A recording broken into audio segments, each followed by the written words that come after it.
time management was crucial. Welcome back to my channel. If you guys are new here, I'm Shanna, a third-year medical student at UBC, and I do a bunch of different interviews with other medical students and answer a lot of questions on the pre-med journey and hopefully provide some study inspiration and provide more information that's lacking out there. So today I'm really excited to be with Kay Young, is starting her first year of medical school at UBC this fall, and I'm so excited. Welcome to the excited school. Too. Bias. Thank you.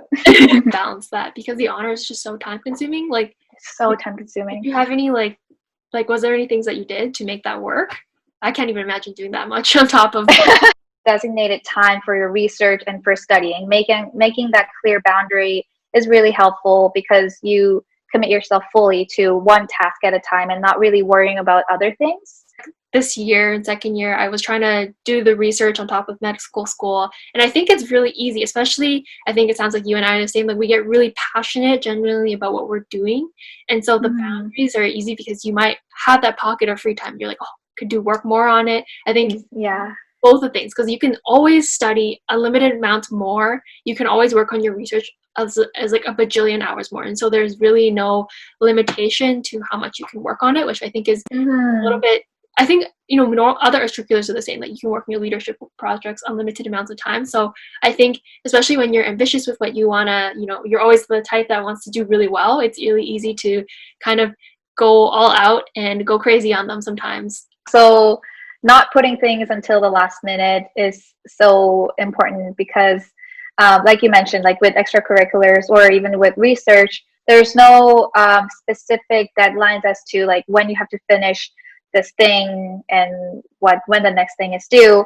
But I personally found that so many things were due like at the end of the year, and it was like an avalanche. So it was helpful to have deadlines for myself. So I call them like artificial deadlines to keep myself on track. And I think you can apply that strategy to not just research, but with like personal projects or other extracurricular activities. Yeah, no, I totally do the same thing. Yes, we're on the same page. I set like, yes, high five, virtual high five. I set with my students might think I'm crazy, but they got used to it. So I definitely think, for example, December is a storm in the academic world of school. Like that's all your papers are due. That's when all your exams are due. And then that's also when all the abstract deadlines are for research. For any of you guys that are maybe not at the abstract stage, that's when you might hand in things for getting a summer research position or research grant. So like everything will be due at the same time, and it is death.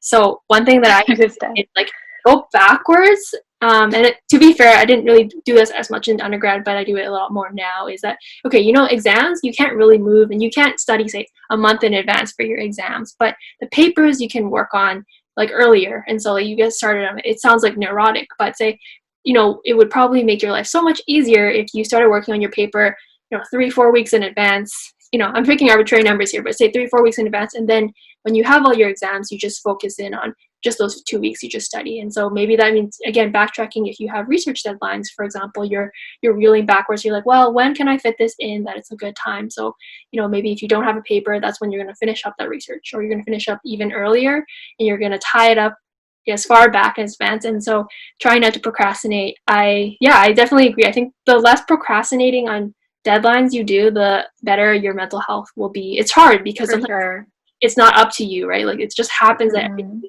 do, and then there'll be some unfortunate, grinding out times. But yeah, take her advice. She's the queen of time management. And I think maybe like on that one, I was thinking like, in terms of stress, like I definitely think pre-med is probably even more stressful than med school in some ways, because thank goodness. Right? Yeah, I think that's a good thing. I was worried it would be worse, but I think I feel for everyone that, like, for example, if you're describing your honors, like that is a time where you're trying to balance research. You have like 4 or 5 different classes. You're running 500,000 extracurriculars. Can't pronounce that. But I feel like that's almost more stressful in some ways compared to med school, because at least when you're in med school, a lot more people are understanding that like, oh, you have to like study, and so like there's more of that. That balancing game is a little bit more understandable to some people, that you're like, all right, really gotta get through this, learning through this exams, or I gotta get through this part. So think people are a little bit more forgiving of that.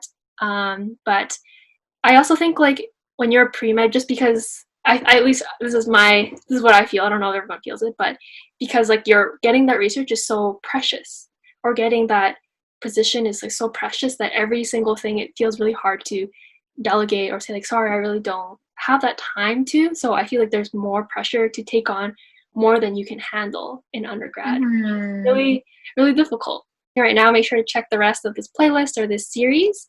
Make sure you check out Kay Young's channel. She has some other tips on writing the MCAT. She has tips on studying, and she also just has other like vlogs and stuff. So you guys should totally check her out. We're hopefully trying to reconnect when August rolls around, so you guys should stay tuned for that. If you want us to hear other people's experiences in med school and other tips, again, stay subscribed so y'all get more chances to learn stuff. So thanks y'all for watching.